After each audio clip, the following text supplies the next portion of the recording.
Screen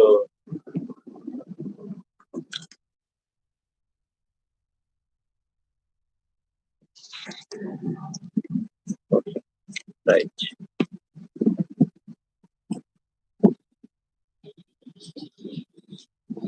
ఈరోజు సంఘంలో ఏదైనా లోటు ఉంది అంటే అద్భుతాలకు, స్వస్థతలకు ఏవండి ఏదైనా సమస్య పరిష్కారానికి దేవుడు అద్భుతంగా సహాయం చేస్తున్నాడు.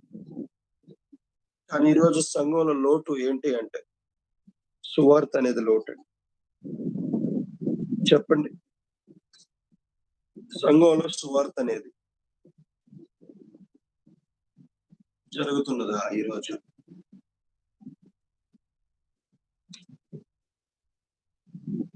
సంఘంలో సువార్త అనేది జరుగుతుందా అంటే మనం చెప్పొచ్చు, జరగట్లేదని మనం చెప్పొచ్చు. ఎలా చెప్పగలము అంటే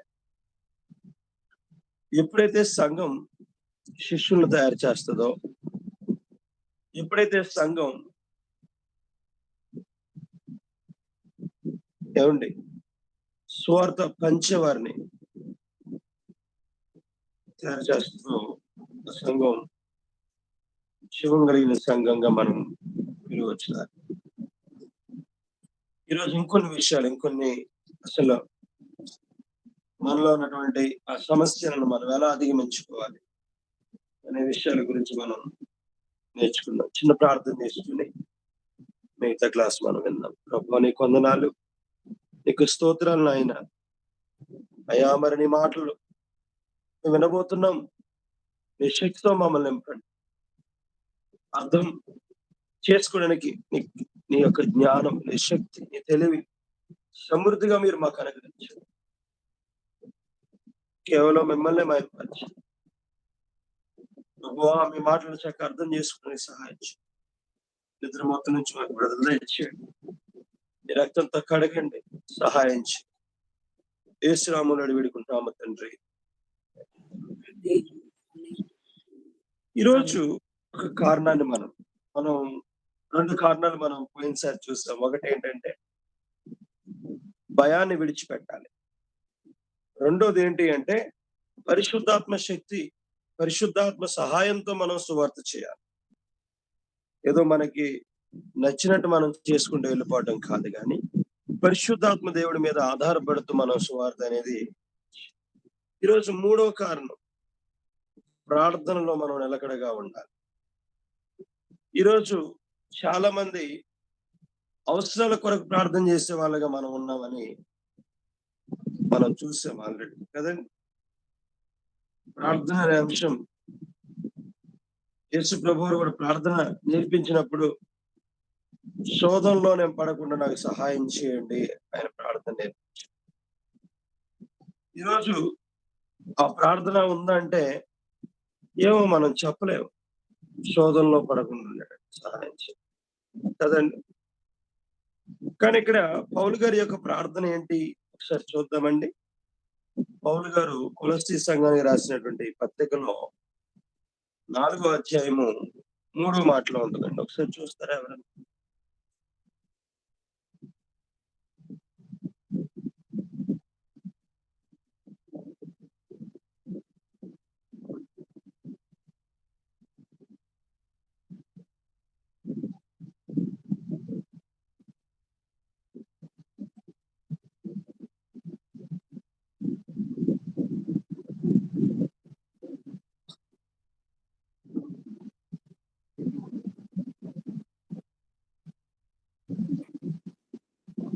మరియు నేను బంధకములలో ఉంచబడుటకు కారణమైన క్రీస్తు మర్మమును గూర్చి నేను బోధించవలసిన విధముగానే ఆ మర్మములను వెల్లడిపరచునట్లు వాక్యము చెప్పుటకు అనుకూలమైన సమయము దేవుడు దయచేయవలనని మా కొరకు ప్రార్థించుడి.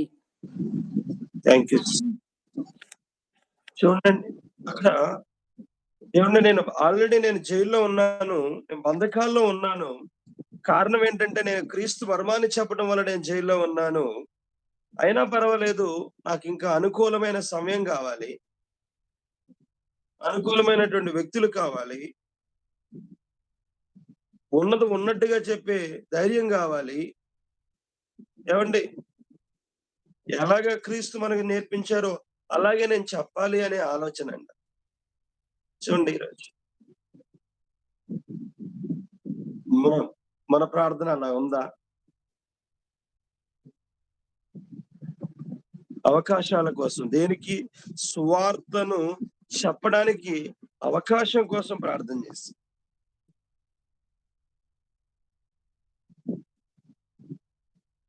సువార్త ప్రకటించడంలో ఉన్నటువంటి లోపాన్ని మనం ఎలా అధిగమించాలి? దేవుని వాక్యాన్ని తెలుసుకోవాలి. ఈరోజు క్రైస్తవ సంఘంలో ఉన్నటువంటి మరొక లోటు ఏంటయ్యా అంటే, ఎవరో పాస్టర్ గారు చెప్తున్నటువంటి మాటలు వింటమే తప్ప, సొంతంగా బైబిల్ స్టడీ అనేది ఎంతమంది క్రైస్తవులకు ఉండొచ్చండి? చర్చికి వెళ్ళి ఒక 100 మంది వెళ్తున్నారనుకోండి. ఆ 100 మందిలో ఎంతమంది వ్యక్తిగతంగా చదివి దేవుని యొక్క వాక్యాన్ని నేర్చుకుంటున్నారు?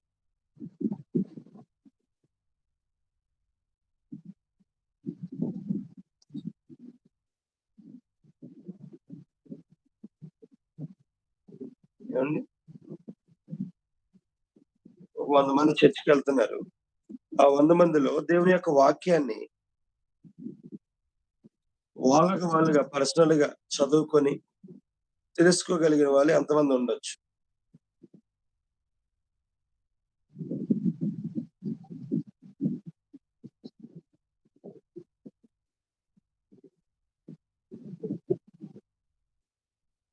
ఏవండి?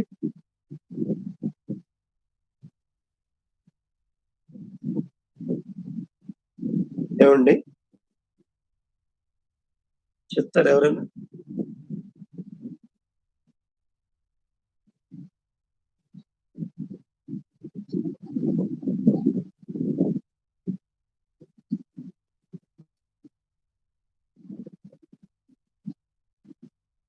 బెరయాలో ఉన్నటువంటి సంఘస్థులంట తెస్సలోనిక సంఘంలో ఉన్న వారి కంటే ఏవండి ఆసక్తి కలిగినటువంటి వాళ్ళంట. పౌలు, సీలలు వాక్యం చెప్తా ఉంటే అలా ఉన్నవో లేవో అని వాళ్ళు పరిశీలన చేస్తున్నారంట.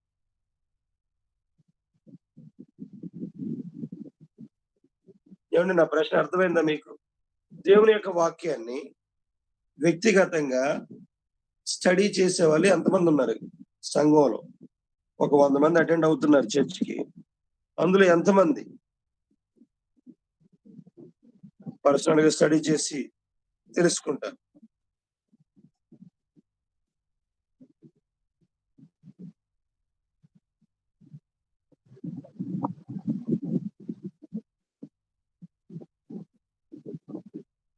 చెప్పండి. కోపం వచ్చిందా మీకు? ఒకళ్ళు మాట్లాడట్లేదు. లేదా అర్థం కావట్లేదా?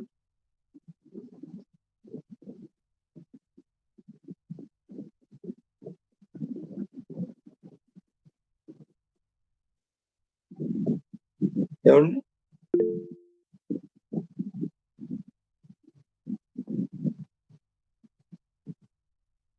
ఎంతమంది పర్సనల్‌గా బైబిల్ స్టడీ చేసేవాళ్ళు ఉన్నారు?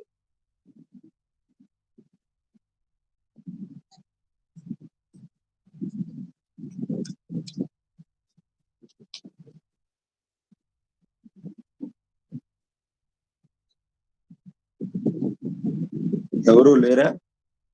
ఉన్నారా? ఎంతమంది ఉండొచ్చు? ఏ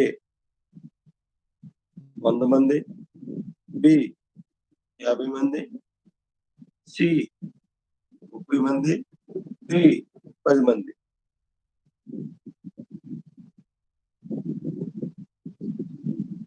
ఈ ఎవరు లేరు.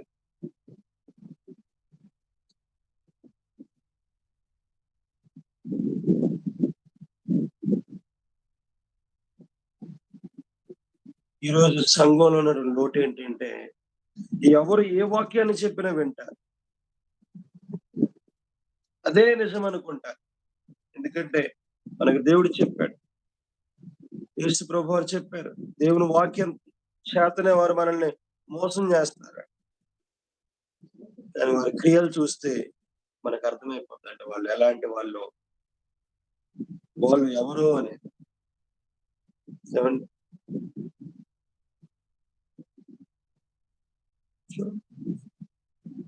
మనందరూ తెలుసు, తిమోతికి రాసిన 2వ పత్రిక 2వ అధ్యాయం 15వ మాట ఒకసారి చదువుతారండి.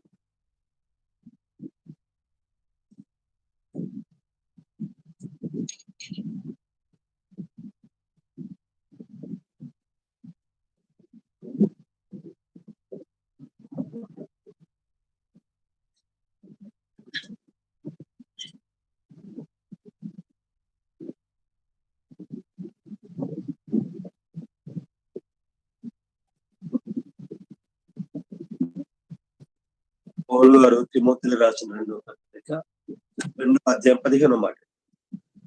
దేవుని ఎదుట యోగ్యుని గాను సిగ్గుపడనక్కరలేని పనివానిగాను సత్యవాక్యమును సరిగ్గా ఉపదేశించు వానిగాను నిన్ను నీవే దేవునికి కనపరచుటకు జాగ్రత్త పడుము.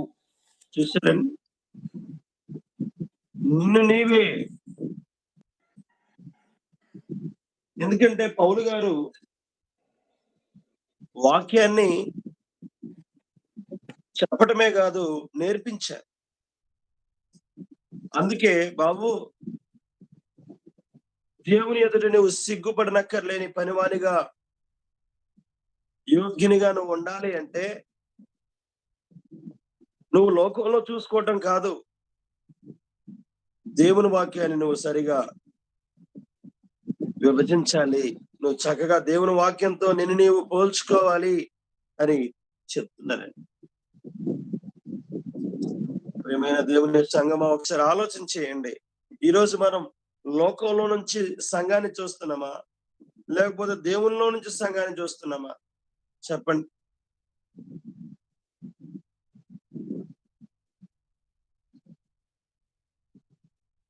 లోకంలో నుంచి సంఘాన్ని చూస్తున్నారా ఈరోజు చాలా మంది? దేవునిలో నుంచి సంఘాన్ని చూస్తున్నారా?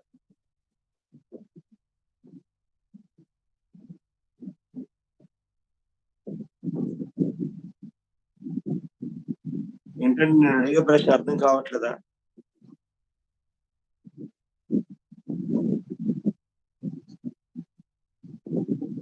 ఎందుకు సమాధానం చెప్పాలనుకుంటున్నారా?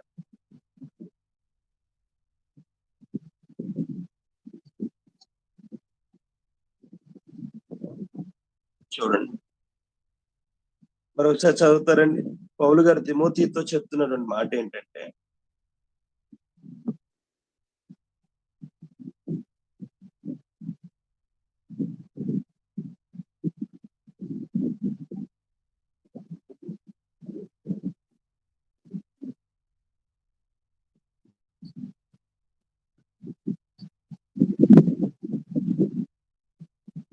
మరొకసారి ఈ మాట చదువుతారండి.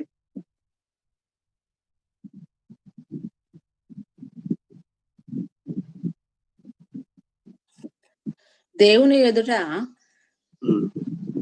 యోగ్యునిగాను సిగ్గుపడనక్కరలేని పనివానిగాను సత్యవాక్యమును సరిగ్గా ఉపదేశించు వానిగాను నిన్ను నీవు దేవునికి కనపరుచుకొనుటకు జాగ్రత్త పడుము.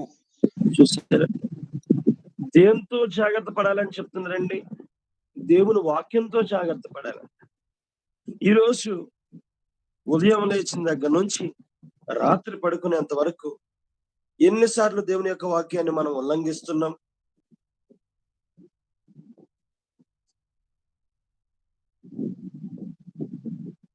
ఎందుకంటే నిన్ను నన్ను ప్యూరిఫై చేసేది గాని, నిన్ను నన్ను దేవుని యొక్క షేప్ లోకి తీసుకొచ్చేది గాని, నిన్ను నన్ను దేవుని యొక్క సైజులోకి తీసుకొచ్చేది గాని ఏదయ్యా అంటే వాక్యం ఒక్కటే.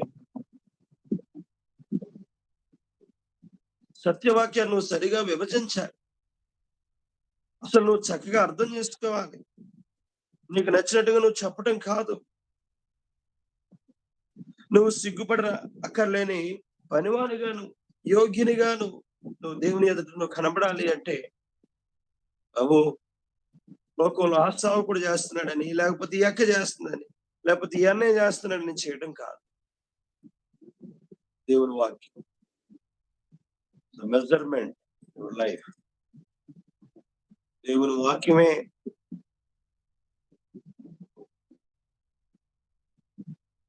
ఏమండి? ఈరోజు ఈరోజు సంఘానికి ప్రామాణికం ఎవరండి?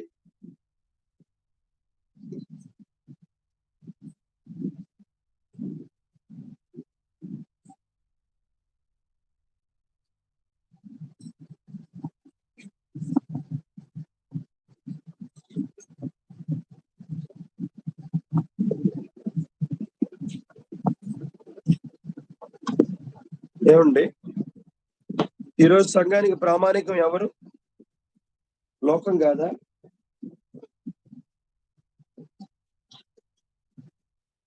అందుకే సంఘాల్లో ఉద్యమం లేదు. అందుకే సంఘాల్లో కొత్త ఆత్మలు లేవు. అందుకే సంఘాల్లో ఏమండి ఉత్సాహం లేదండి. అందుకే సంఘంలో ఉన్న ఏ ఒక్కరు కూడా సరిగా లేరు ఈరోజు.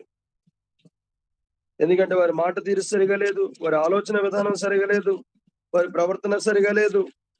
ఏమో యేసు ప్రభు వారు వచ్చినప్పుడు అన్ని విషయాలు తెలుస్తాయి కానీ ఈరోజు సంఘానికి లోటు చాలా ఉంది. ఎందుకంటే తండ్రి అయిన దేవుని యొక్క రూపంలోనికి వాళ్ళు రాలేదు.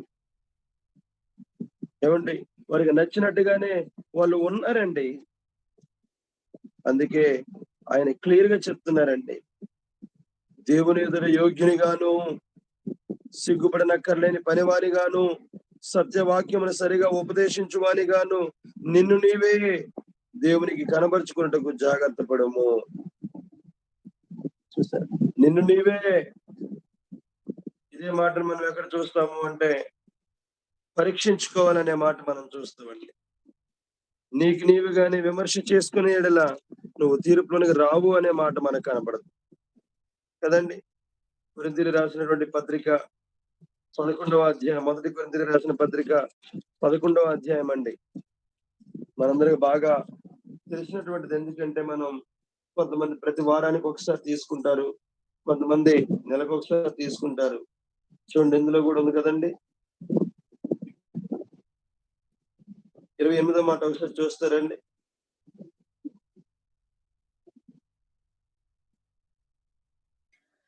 కాబట్టి ప్రతి మనుషుడు తన్ను తాను పరీక్షించుకొనవలెను. అలాగు చేసి ఆ రొట్టె తిని ఆ పాత్రలోనిది త్రాగవలెను. చూసారండి, 31వ మాట చూడండి సిస్టర్ గారు. అయితే మనలను మనమే విమర్శించుకొనిన ఎడల తీర్పు పొందకపోదుము. చూస్తారండి, ఎందుకు దేవుడు మనకి మెజర్మెంట్ బైబిల్ని ఇచ్చారు అంటే మనం ఆయన రూపంలోనికి రావడానికి. ఎందుకంటే ఆయన రూపంలోనే దేవుడు మనల్ని తయారు చేశాడు కాబట్టి. ఆయన రూపంలోని మనం రావాలి అంటే లోకంలో ఉన్న ఎవరిని చూసినా కానీ మనం రాలేము. కానీ ఒక వాక్యాన్ని చూడగలిగితే ఆ షేప్ లోనికి రావచ్చు. అందుకే నీకు ప్రామాణికం ఏంటి అంటే దేవుని వాక్యమే. ఇంతకుముందు నేను ఒక ప్రశ్న అడిగాను, దేవుని యొక్క వాక్యాన్ని ఎంతమంది వ్యక్తిగతంగా చదువుతున్నారు అంటే మరి ఎవరు ఆన్సర్ చేయలేదు. ఏమండి, ఎంతమంది వ్యక్తిగతంగా చదువుతున్నారు అంటే ఏమో. ఎందుకంటే దేవుని వాక్యం మనకు ప్రామాణికం. నువ్వు బ్రతుకుతున్నావు అంటే బైబిల్ మాట్లాడుతున్న మాట ఏంటంటే ఆది యందు వాక్యం ఉండెను, వాక్యము దేవుని యొద్ద ఉండెను, వాక్యము దేవుడై ఉండెను. అంటే వాక్యాన్ని మనం మెడిటేట్ చేస్తున్నాము అంటే ఇండైరెక్ట్ గా మనం దేవుణ్ణి అర్థం చేసుకుంటున్నాం, దేవుని జ్ఞానాన్ని పొందుకుంటున్నాం, దేవుని మాటలు మనం పొందుకుంటున్నాం. చూడండి, ఇక్కడ క్లియర్ గా ఆయన మాట్లాడుతున్నాడు. నువ్వు ఆయన దగ్గర యోగ్యునిగా ఉండాలి అంటే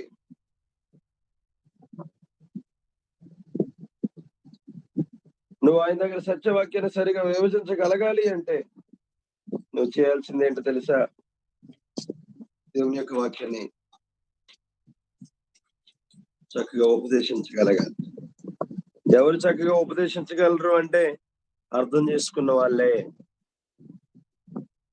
కాబట్టి ఒకసారి ఆలోచించాలి.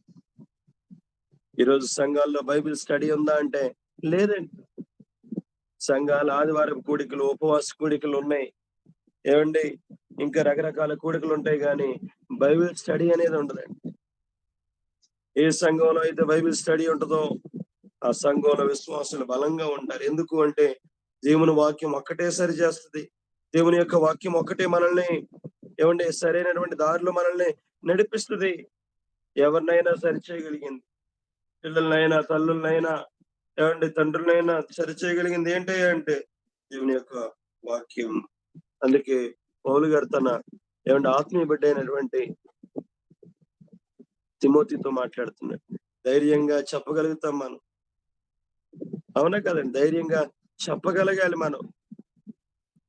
పరిష్కారం అనేది మనం తెలుసుంటే కదా మనం పరిష్కరించగలం. Through the word of God. లోకంలో చేసినట్టుగా కాదు, లోకంలో ఆలోచించినట్టుగా కాదు. మనకు తెలుసు యేసు ప్రభు వారి దగ్గరికి ఒక వ్యభిచారంలో పట్టబడినటువంటి ఒక స్త్రీ యేసు ప్రభు వారి దగ్గరికి వచ్చినప్పుడు చుట్టూ ఉన్న లోకం అంతా కూడా ఒకలాగా ఆలోచిస్తుంది, కానీ యేసు ప్రభు వారు మాత్రం ఒకలాగా ఆలోచిస్తున్నారు. నా ప్రశ్న ఏంటంటే ఈ రోజు ఒకవేళ ఒకరి మీద నువ్వు తప్పును మోపుతున్నావు అంటే అది యేసు ప్రభు వారిలాగా నువ్వు ఆలోచించి మాట్లాడుతున్నావా, లోకంలాగా ఆలోచించి మాట్లాడుతున్నావా? ఈరోజు మనం గొప్ప వాళ్ళం అయిపోతున్నాం. దేనికి? దేవుని వాక్యాన్ని బట్ట, లోకాన్ని బట్ట? సరే, మనం ఆలోచించాలి. దేవుని యొక్క వాక్యం మనలో ఉంటే మనం ధైర్యంగా చెప్పగలమండి. దేనికి ఏ పరిష్కారం ఇవ్వాలో మనం ఇవ్వగలుగుతామండి. ఎవరితో ఎలా మాట్లాడాలో మనం మాట్లాడతామండి. ఎందుకంటే దేవాది దేవుడు మాట్లాడుతున్నటువంటి మాట ఏంటంటే, అయ్యా నేను బాలుని కదా, నాకు మాట్లాడటం రాదు కదా అంటే, నువ్వు బాలుని అనవద్దు. నీ నోటికి నేనేమిస్తాను? నా మాటలు ఇస్తానని ఆయన క్లియర్ గా మాట్లాడు. ఆయన మాటలు నీ నోటిలోకి రావాలి అంటే ఆయన మాటలు నీ హృదయంలో ఉండాలి.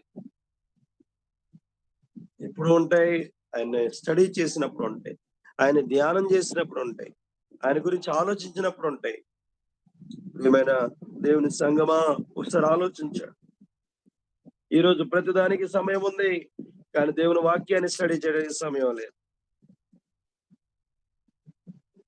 అన్నిటికీ సమయం ఉంది, కానీ దేవునితో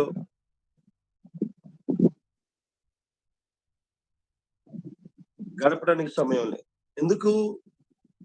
మనిషి ఏది ప్రాముఖ్యమైందో మర్చిపోయాడు, ఏది విలువ కలిగిందో మర్చిపోయాడు, ఏది ఖ్యాతి కలిగినో మర్చిపోయాడు. ఎందుకు మర్చిపోయాడు? లోకం ఆకర్షిస్తుంది, లోకం ప్రేమిస్తుంది, లోకంలో ఆశ సంపాదించాలి, లోకంలో డబ్బు సంపాదించాలి, లోకంలో వాళ్ళని సంపాదించాలి, వీళ్ళని సంపాదించాలి. ఇవన్నీ పరలోక రాజ్యాన్ని ఇవ్వగలవా అంటే నెవ్వరండి. ఒకసారి ఆలోచించేయండి. దేవుని వాక్యాన్ని చక్కగా మనం తెలుసుకోగలిగితే ఏ సమయానికి ఎవరి ద్వారా ఎలా ఆదరించాలో దేవునికి తెలిసేది. అందుకే మోషేకి దాదాపుగా 40 సంవత్సరాలు అరణ్యంలో ట్రైనింగ్ ఇచ్చాడు దేవుడు. యేసు ప్రభు 12 మంది శిష్యులకు 3.5 సంవత్సరాలు ట్రైనింగ్ ఇచ్చాడు దేవుడు. ఆయన వారితోనే సమయాన్ని గడిపేవాడు. ఏమైనా దేవుని సంఘమా, ఎటు వెళ్తుంది ఈరోజు సంఘం? దేవుని వాక్యాన్ని పట్టుకొని చేతపట్టుకొని ముందుకు వెళ్తుందా? సొంత ఆలోచనలు పట్టుకొని సంఘం ముందుకు వెళ్తుందా అంటే ఈ రోజు అయితే నేను చెప్పగలను, సొంత ఆలోచనలు బట్టే ముందుకెళ్తాను. సొంత ఆలోచన బట్టే ముందుకి వెళ్తున్నారండి. మీరేమంటారండి? దేవుని వాక్యాన్ని ప్రామాణికంగా తీసుకునే సంఘాలు ఎన్ని ఉన్నాయండి?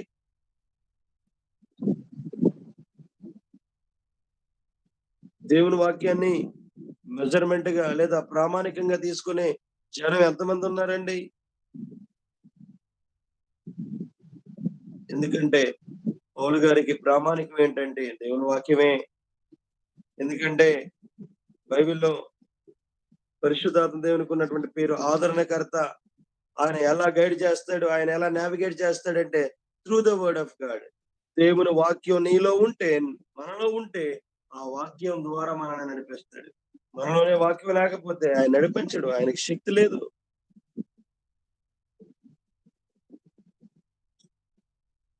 ఎందుకంటే సత్యంలో ఆయన మనల్ని నడిపిస్తాడు. ఆ సత్యం అనేది మనలో ఉండాలి కదా. సత్యం అంటే యేసు ప్రభు వారి అని బైబిల్ చెప్తుంది. ఆ యేసు ప్రభు వారి ఆలోచన విధానం, యేసు ప్రభు వారి మాట తీరు మనలో ఉండాలి కదా.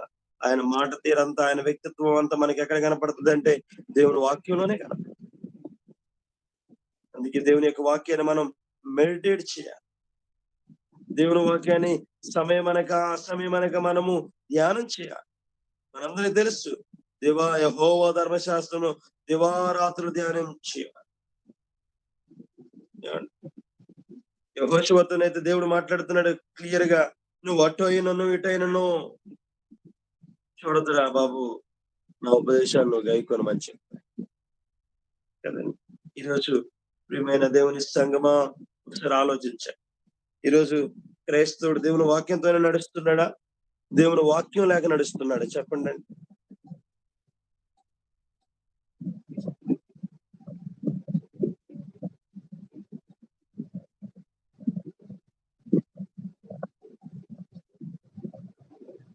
క్రైస్తవుడు దేవుని వాక్యంతో నడుస్తున్నారా, దేవుని వాక్యం లేక నడుస్తున్నారా?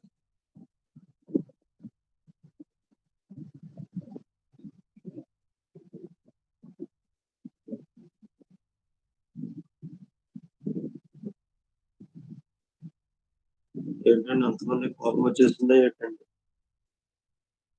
లేదే గారు, తన సొంత ఆలోచనతో నడుస్తున్నాడు, దేవుని వాక్యంతో కాదు.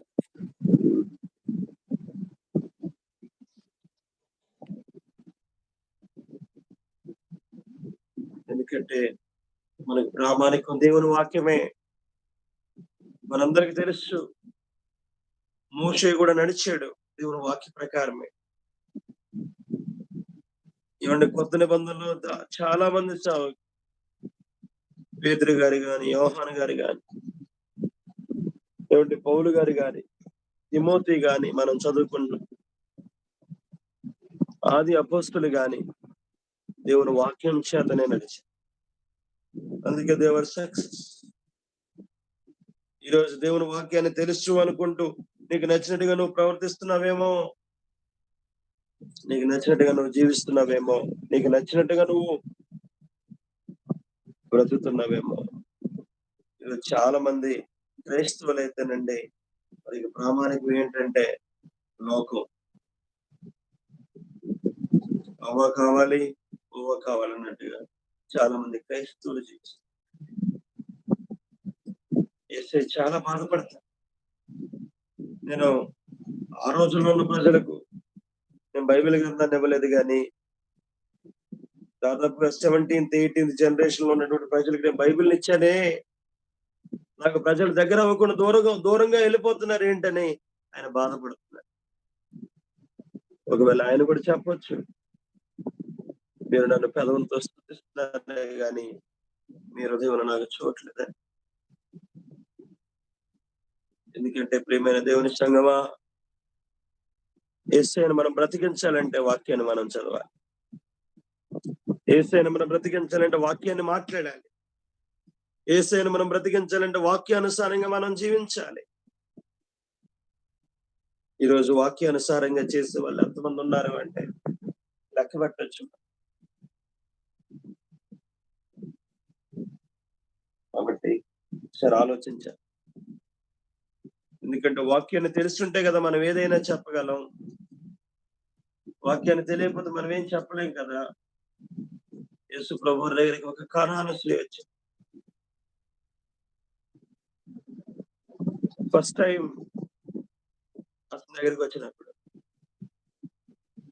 అయ్యా నా కుమార్తెకు బాగాలేదయ్యా, నా కుమార్తెను బాగు చేయ బాబు అంటే,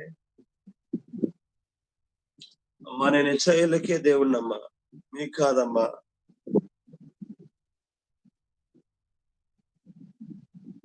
ఇశ్రాయేలు నశించిపోయిన వారిని నేను వెతికి రక్షించడానికి వచ్చేసానమ్మా అని చెప్తే, అయినా కానీ ఆ తల్లి సిగ్గు లేకుండా యేసు ప్రభు వారిని వెంబడించి, అప్పుడు యేసు ప్రభు ఒక స్టేట్మెంట్ ఇచ్చారు. శిష్యులందరూ అంటారు, అయ్యా ఆవిడ మనల్ని వెంబడిస్తుంది అయ్యా, పంపించేద్దామా అంటే వద్దొద్దు అమ్మా, యజమాని తినే రొట్టెలు కుక్క పిల్లకి వేస్తాడా అంటే ఆమె స్టేట్మెంట్ అండి, యజమాని తినగా మిగిలిపోయిన రొట్టెలు వేస్తేనే కదండి కుక్క పిల్ల అయినా తింటాయి. ఆ స్టేట్మెంట్ కి యేసు ప్రభు వారు చాలా బాధపడ్డాడు. అవును కదా అని. మా నేను నిన్ను ఎన్నో మాట్లాడినా కానీ నువ్వేం పట్టించుకోలేదు. అసలు నేను ఇజ్రాయెల్ ప్రజల్లో కూడా ఎంత విశ్వాసం ఉన్నట్టు నేను కనుక్కోలేదమ్మా. నువ్వు కోరుకున్నట్టు నీకు జరిగిద్దాం. మనమైతే ఒకవేళ మనమే యేసు ప్రభు వారి స్థానంలో మనం ఉంటే మనం ఆమెకు స్వస్థతను కలిగిస్తామా?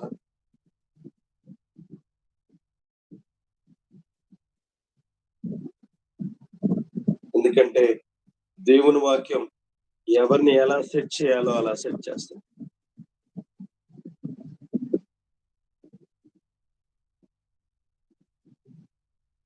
తప్పిపోయాడు కొడుకు చిన్నోడు.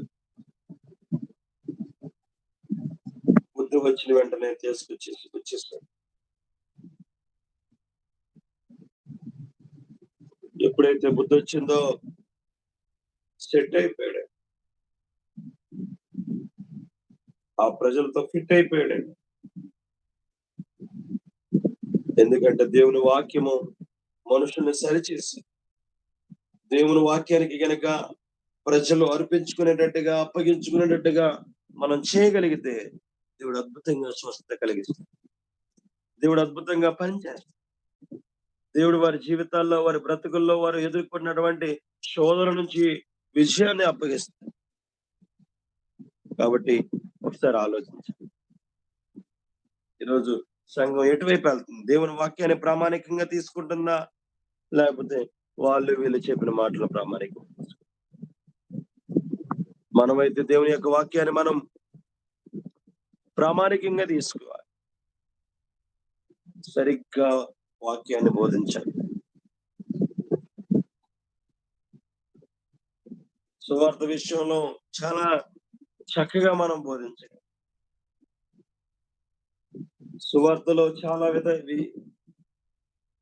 విషయాలను మనం వాళ్ళకి తెలియపరచాలి. యేసు ప్రభు వారు చెప్పారు, కొరింథీ సంఘంతో మాట్లాడుతూ అన్నిటిలో శ్రేష్టమైనది ఏంటండి? ప్రేమ. ప్రేమ జయాన్ని ఇస్తుంది, ప్రేమ సహిస్తుంది, ప్రేమ ఓర్పు కలిగి ఉంటది, ప్రేమ భరిస్తుంది. ఎన్ని మాటలు ప్రేమ గురించి.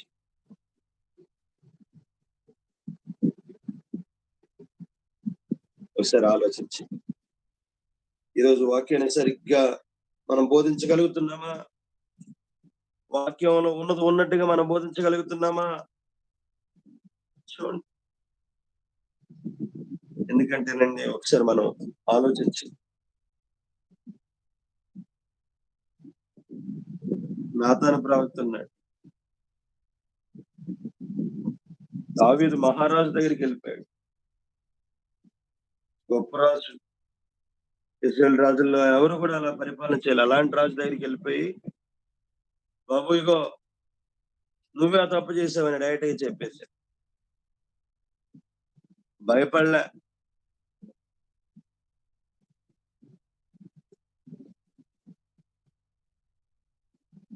ఎందుకు భయపడలేదంటే వాళ్ళ దగ్గర దేవుని వాక్యం ఉంది. దేవుడు ఏది చెప్పాడు అదే చెప్తానికి వెళ్ళారు. ఏలియా దాదాపుగా 450 మంది బయలు ప్రవక్తలు మాంసం,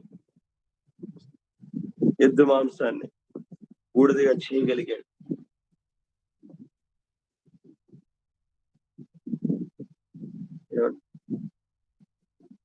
ఎలా ఇవన్నీ జరిగాయి అంటే వాళ్ళు దేవుడు ఏదైతే చెప్పాడు అదే చేశారు. మోషే కూడా ఎర్ర సముద్రం దగ్గరకు వచ్చిన తర్వాత ఏం చేయాలని కన్ఫ్యూజ్ అవ్వలే. దేవుణ్ణి అడిగాడు, ప్రభువా వాట్ కెన్ ఐ డూ? ఏం లేదు బాబు, నీ చేతిలో కర్ర ఉంది కదా, కర్రనే సముద్రం వైపు చాచిపెట్టి నేను చూసుకుంటాను అన్నాడు ఆయన. అంతే. ఇదేంట్రా బాబు, నువ్వు కర్రను సముద్రం వైపు చూపించమంటావు, నీకు బుద్ధి లేదా అని అనలేదు ఆయన. వెంటనే అటువైపు చూపించాడు. వెంటనే దారి ఏర్పడి అంటే మనం సింపుల్‌గా దీనికి కూడా ప్రార్థన చేయాలా? లేకపోతే దీనికి కూడా వాక్యం దేవుని మాట వినాలా? అనేది అనుకుంటాం మనం.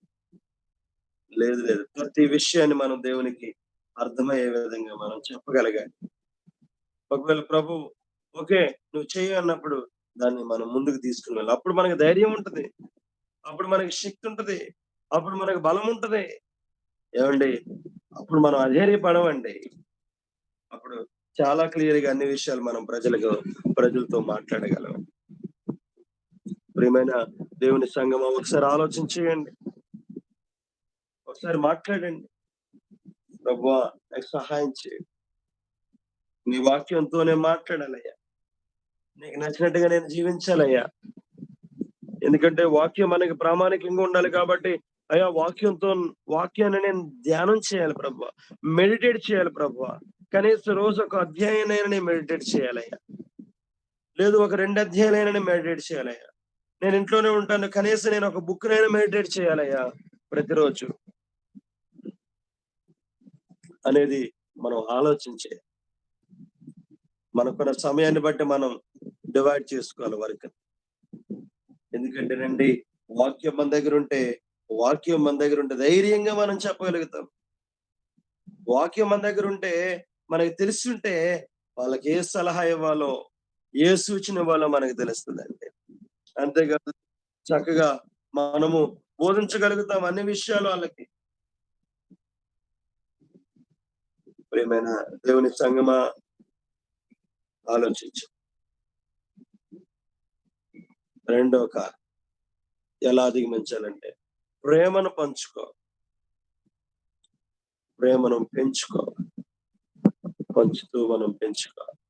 యేసుక్రీస్తు వారి ఉదాహరణ ఏంటంటే మత్తయి సువార్త 9వ అధ్యాయం 36వ మాట ఒకసారి చూస్తారండి?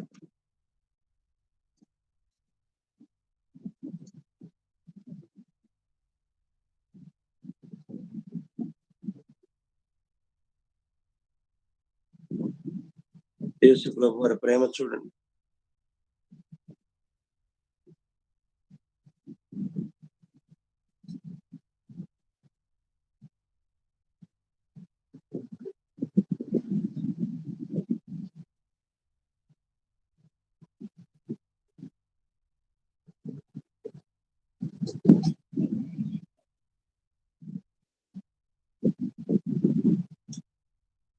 మత్తయి సువార్త 9వ అధ్యాయం 36వ మాట.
లేని గొర్రెల వలె విసికి చెదిరియున్నందున వారి మీద కనికరపడి కోత విస్తారమే గాని పనివారు కొద్దిగా ఉన్నారు.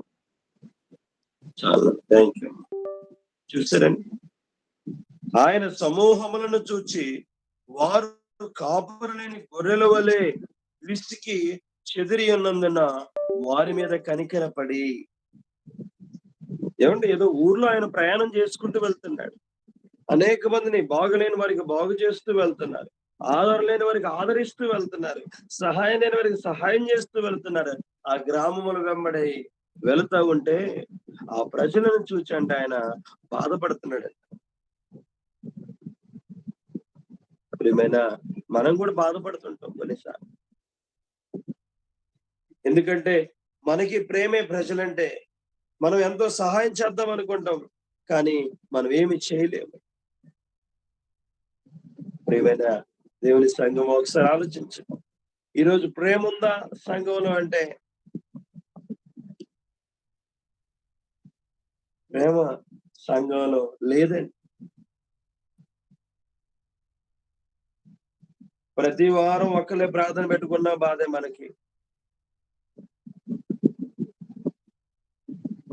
మనము పెట్టుకున్న రోజు ప్రతి వారం పెట్టుకుంటుంటే వాడి మీద ఏడు.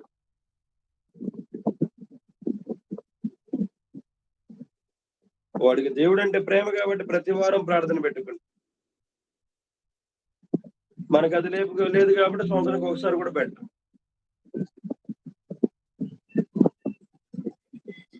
ప్రేమైన దేవుని బిడ్డలారా, చూడండి యేసు ప్రభు వారు చూడండి, ఆ గ్రామంలో వెంబడి వెళ్తే సమూహాలను చూచి ఆయన వారి మీద కనికరపడి విసికి చెదిరి ఉన్నందున వారి మీద ఆయన కనికరపడ్డాడంట. నీకుందా కనికరం? ఆ వీధిలో నువ్వు ఉన్నటువంటి వీధిలో నువ్వు ఒక చక్కగా ఒక సువార్థికురాలిగా ఉన్నావా? నువ్వు పనిచేస్తున్నటువంటి స్థలంలో, బాబు మీరు పనిచేస్తున్న స్థలంలో మీరు చక్కగా ఉపదేశించగలిగే వారిలాగా ఉన్నారా? మీరు వాళ్ళ గురించి బాధపడుతున్నారా? వాళ్ళ సరైన మార్గం నడిపించడానికి ఇష్టపడుతున్నారా? ఈరోజు అది లేదు. ఒకసారి ఆలోచన చేయాలి.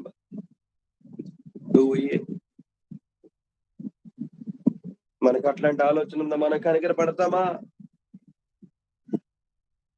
ప్రజలకు మనం చక్కగా సువార్త చేయాలి, ప్రజలను చక్కని మార్గం నడిపించాలని ఆలోచన వస్తుందా మనకి అంటే ఈరోజు క్రైస్తవ్యం అంతా డబ్బు సంపాదన మీదకి వెళ్ళిపోయింది.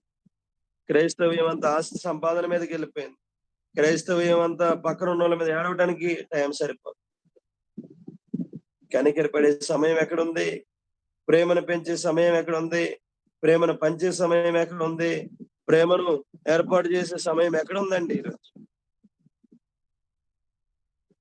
సంఘం ఎటువైపు వెళ్తుంది అంటే లోకం ఎలాగైతే పరిగెడుతుందో సంఘం కూడా అలాగే పరిగెడుతుంది. లోకంలో అందం కోసం పరిగెడతారు, లోకంలో డబ్బు కోసం పరిగెడతారు, లోకంలో ఆస్తి కోసం పరిగెడతారు, లోకంలో తగాదాల కొరకు పరిగెడతారు, లోకంలో కొట్లాట్లకు పరిగెడతారు, లోకంలో రకరకాల అనవసరమైన వాటికి పరిగెడతా ఉంటారు. ఈరోజు సంఘాన్ని మనం కంపేర్ చేయగలిగితే సంఘం కూడా అలాగే ఉంది. సంఘంలో ఉన్నవాళ్ళు గొడవలే, సంఘంలో ఉన్నవాళ్ళు కొట్లాట్లే, సంఘంలో ఉన్నవాళ్ళు ఏమండి వాడికి నచ్చినట్టుగానే జీవిస్తున్నారు. ఏది ప్రేమ? సంఘంలో ఉన్న వాళ్ళు ఎవరన్నా ఏసేపు లాగా ఆస్తి అంతా వదిలిపెట్టి వచ్చి నాకేం వద్దులే ₹1 అంటారా? అనరు. ఏమైనా దేవుని బిడ్డలారా, ఒకసారి ఆలోచించి కనికర పడుతున్నామా మనం ప్రజల మీద? కనికరం చూపిస్తున్నామా ప్రజల మీద? నీ పక్కన ఉన్నవాడు చచ్చిపోతే నరకానికి వెళ్ళిపోతాడు. నీతో పనిచేస్తున్న ఉద్యోగి చచ్చిపోతే నరకానికి వెళ్ళిపోతాడు. ఉందా కనికరం?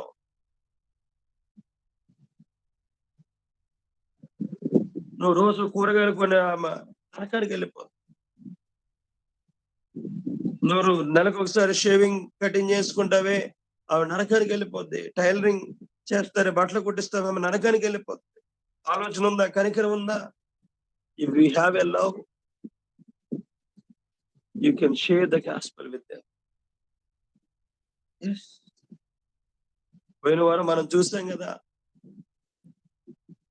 ఫైర్ అనేది లేకపోతే సువార్త అనేది రాదు. ఫైర్ కావాలి. ఏ ఫైర్ కావాలంటే ప్రేమ చూపించే ఫైర్ కావాలి. సువార్త విరివిగా ప్రకటించే ప్రేమ కావాలి. అయ్యో నేను వాళ్ళకి చెప్పకపోతే నరకానికి వెళ్ళిపోతారే అనే ప్రేమ కావాలి. ఆ ప్రేమతో మనం చెప్పగలిగితే ఏమండి, ఇదేదో గర్వంతో చెప్పే విషయం కాదండి, ప్రేమతో చెప్పే విషయం. ఆ ప్రేమతో మనం వారితో పంచుకోగలిగితే ఏమండి ఖచ్చితంగా ప్రజలు మారుతారండి. ఏమండి, యేసు ప్రభువుని సిలువేశారు, యేసు ప్రభువుని కొట్టారు, యేసు ప్రభు వారికి కొరడ దెబ్బలు కొట్టారు. కానీ యేసయ్య ప్రేమ చూపించినప్పుడు అందులో చాలా మంది యేసయ్యను వెంబడించారు. అందులో ఒక అతను అంటాడు, ఇతను నిజముగా దేవుని కుమారుడే, రోమ సైనికుడు. యేసు ప్రభు వారు తిరిగి లేచిన తర్వాత ఇంకా చాలా మంది నమ్మారు యేసు ప్రభు. నా ప్రశ్న ఏంటంటే, నువ్వు నేను నమ్మాం, ఆ ప్రేమను మనం చూపించగలుగుతున్నామా ప్రజల మీద? ఆ కనికరాన్ని మనం చూపించగలుగుతున్నామా ప్రజల మీద? ఏం లేదండి, ఇంతకుముందు మనం మాట్లాడుకున్నట్టుగా ఫస్ట్ది ప్రార్థన చేయాలి. ఏ వ్యక్తినైతే నువ్వు ప్రేమిస్తున్నావో ఆ వ్యక్తి సువార్త అందేటట్టుగా మనం ప్రార్థించాలి. ఆ వ్యక్తి రక్షించబడేటట్టుగా మనం ప్రార్థన చేయాలి. ఆ వ్యక్తి దేవుల్లో స్థిరంగా ఉండేటట్టుగా మనం ప్రార్థన చేయాలి. ఎందుకంటే అబ్రహాం గారి ప్రార్థన మనకు తెలుసు. 50 మంది నీతిమంతులుంటే కాపాడుతావా ఆ పట్టణాన్ని అని మాట్లాడుతూ చివరికి వచ్చేసరికి ఒక్కరుంటే ఆ ఒక్కనే కాపాడుతానని దేవుడు చెప్పినప్పుడు, అయితే నా సహోదరుని కుమారుడు ఉన్నాడు లోతు, ఆ పట్టణంలోనే ఉన్నాడు, వాడిని కాపాడనంటే ఒక్కడినే కాపాడలేదండి, వారి కుటుంబం మొత్తాన్ని కాపాడు. ఎంత కనికరమండి. అన్నదమ్ములు చూసారా, అన్నదమ్ములు ఏమండి ఎంతో బాధ పెట్టారు యోసేపుని. ప్రియమైన దేవుని బిడ్డలారా, ఎంత బాధ పెట్టినప్పటికీ కూడా ఏమండి తమ్ముడు ప్రేమించాడే గాని ఈ రోజు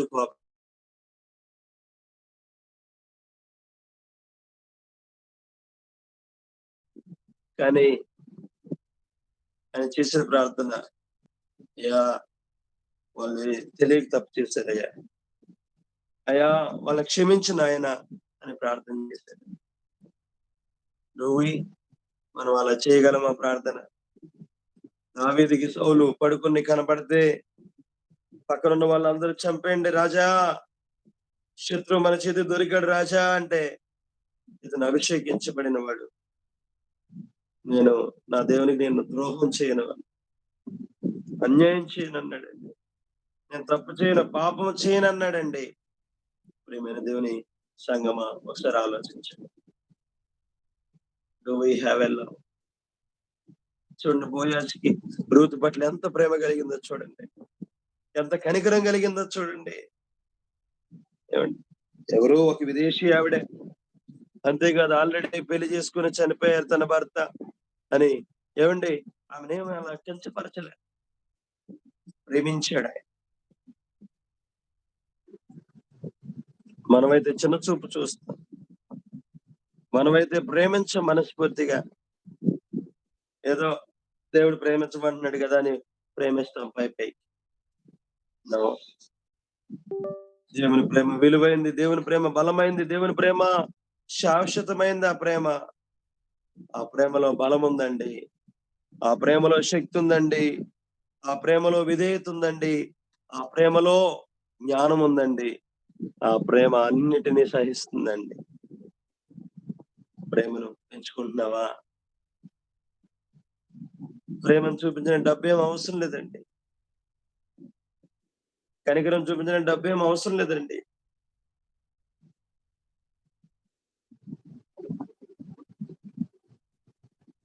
ఒకసారి ఆలోచించాలి. యేసు ప్రభు వారు ప్రజలపై కరుణ చూపించారు. మనలో ప్రేమ ఉంటేనండి మనకు కూడా ప్రజల మీద కనికరం కలిగేది.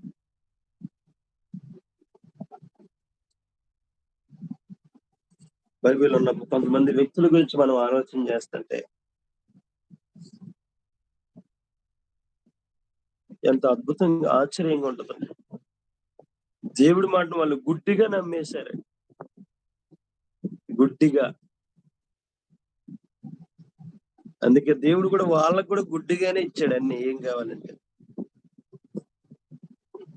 మనలో ప్రేమ ఉంటే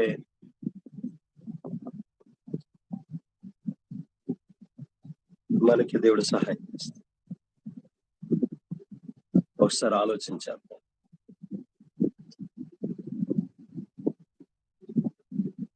చూసారు, మనలో ప్రేమ ఉంటే ఆటోమేటిక్ గా సువార్తను మనం ప్రకటిస్తాం.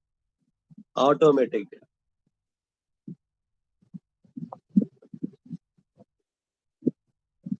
ఒకసారి చూద్దాం. ఒకటి ప్రార్థన చేయాలి, 2 దేవుని యొక్క వాక్యాన్ని మనము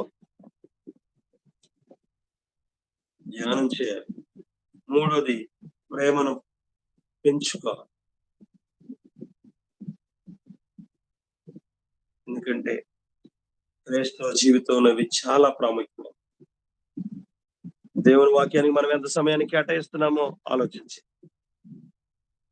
2వది ప్రార్థించడానికి మనం ఎంత సమయాన్ని కేటాయిస్తున్నామో చూసుకోవాలి, 3వది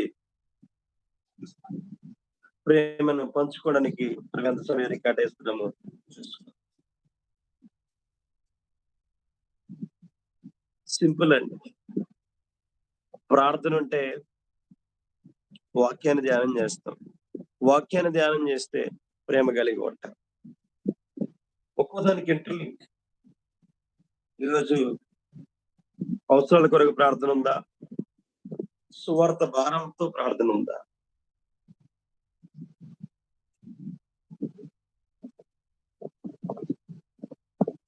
దేవుని వాక్యం మీద ధ్యాస ఉందా? లోకం మీద ధ్యాస ఉందా? ప్రేమ, స్వార్థమా? ఒకసారి మనం ఆలోచించాం. ఒకవేళ ఈ మూడిట్లో ఏది లోటుగా ఉన్నా మనం సువార్తను మనం పర్ఫెక్ట్ గా చెప్పలేమండి. కాబట్టి ఒకసారి దేవుణ్ణి అడుగుదాం, ప్రభువా నాకు సహాయం చేయండి అయ్యా, ప్రభువా నీ వాక్యాన్ని చేత పట్టుకోవాలయ్యా తండ్రి. నేను ప్రార్థనలో ప్రభువా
చెప్పుటకు, ధైర్యం చెప్పుటకు నాయన మమ్మల్ని వాడుకో ప్రభా. నీ స్తోత్రములు తండ్రి.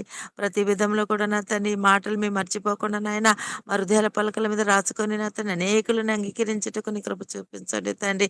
ఒట్టి వారం మట్టి వారం దేనికి పనికి లేని వారం అయినప్పటికీ నాయన, ఎక్కడ వారం, ఏ దేశం వారం, ఏ నాయన ఏ ఊరు వాళ్ళం ఇక్కడ చక్కగా నాయన స్టీమ్లు చేర్చినందుకు అయ్యా మరి నాయన అయ్యగారులకి నాయన అమ్మగారిని మీరు ఏడంతల ఆత్మ ఎత్తి పట్టుకోండి. ఎదుగో చెప్పిన వాక్యాన్ని బట్టి అయ్యగారు అమ్మగారికి నాయన వారి కుటుంబాన్ని, వారి సంఘానికి అయ్యా వారు చేసే పరిచర్యను మీరు దీవించండి ప్రభా. మేము కూడా నా తన ఆ మాటలు పట్టుకొని ప్రభా సువార్త చేయుటకు నా తన ముందుకు సాగే కృపను మాకు అనుగ్రహించిన అతను. అవును నాయన, చీకట్లో ఉన్న బ్రతుకులలో నాయన తెలియని బిడ్డల కాడికి నాయన, రోగులున్న బిడ్డల కాడికి ఎంతో నాయన అగాధమున్న బిడ్డలకు మమ్మల్ని నడిపించండి అయ్యా. అవును తండ్రి, చక్కటి మాటలు అయ్యా. అయ్యా మా మైండ్లో పెట్టుకొని, మన మనసులో పెట్టుకొని మర్చిపోకుండా విడిచిపెట్టకుండా నా తండ్రి జ్ఞాపక శక్తిని చెప్పుకొని శక్తి బలం దయచేయండి తండ్రి. ప్రతి ఒక్క వాక్యము నవ్వురి వేసుకుంటే నాయన మీ కృప సంకల్పన దయచేయండి ప్రభా. ఈ చక్కటి వాక్యంలో నా తండ్రి ప్రతి ఒక్క ప్రజల దగ్గర మేమది వెళ్ళి ప్రకటించుటకు నీ సువార్తలు మమ్మల్ని వాడుకో సహాయం చేయి నైనా. మళ్ళీ మేము చేరేంత వరకు మీరు ఎక్కల్చడం మమ్మల్ని భద్రపరచమని చిన్ని వాక్యం చిన్ని ప్రార్థన బంగారు పాదాలు చేర్చుకోమని అతిథుల్లో రానున్న సేపు నేను అమలు అడుగుతున్నాను తండ్రి. ఆమేన్. థ్యాంక్ యూ సిస్టర్ గారు, థ్యాంక్ యూ అండి.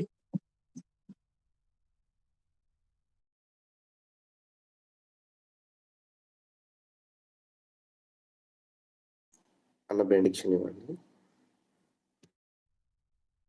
తండ్రి అయిన దేవుని ప్రేమయు, కుమారుడైన యేసుక్రీస్తు వారి కృపయు, పరిశుద్ధాత్మ యొక్క అన్యోన్య సహవాసం ఇప్పుడు ఎల్లప్పుడూ ప్రత్యేకంగా మన యొక్క జీవన విధానములో, సువార్త విషయంలో, మన పనులలో, అన్ని విషయాల్లో దేవుడు తోడేయండి నడిపించును గాక. ఆమేన్. ఆమేన్. ప్రైజ్ లార్డ్ అయ్యా. Thank you. ప్రైజ్ లార్డ్ అండి. అందరికి వందనాలు. దేవునికి మహిమ కలుగును గాక.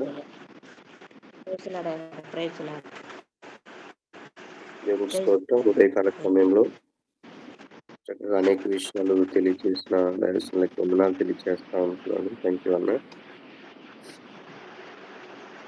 థ్యాంక్ యూ తమ్ముడు. ప్రభు సన్నిధిలో చేరవచ్చిన ప్రతి ఒక్కరికి వందనాలు తెలియజేస్తా ఉంటున్నానండి.